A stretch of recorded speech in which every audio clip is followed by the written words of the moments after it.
Who should fill the Supreme Court seat left vacant by the sudden death of Justice Antonin Scalia? President Obama spending this weekend studying that binder filled with information on potential nominees to the Supreme Court. This morning, a funeral mass will be held for Scalia one day after thousands filed past his casket inside the Supreme Court's Great Hall. And ABC's Devin Dwyer is in Washington with more on this story. Devin, good morning to you. Hey, good morning, Dan. 4,000 family and friends of Justice Scalia and more than 100 clergy expected to fill this basilica. The Catholic funeral mass will be celebrated by the justice's son, Reverend Paul Scalia.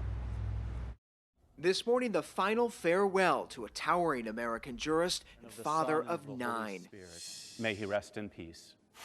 Justice Antonin Scalia, lying in repose at the Supreme Court, today will be laid to rest.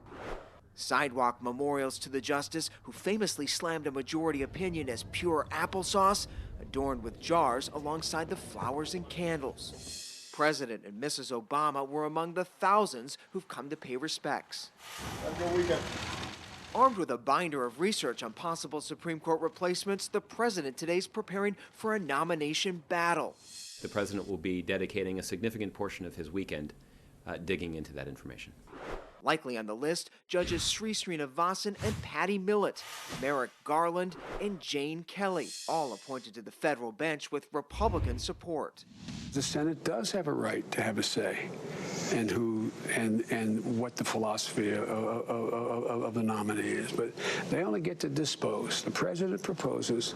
But Senate Republican leaders have said the president's pick is dead on arrival and that replacing Scalia should wait until a new president in 2017.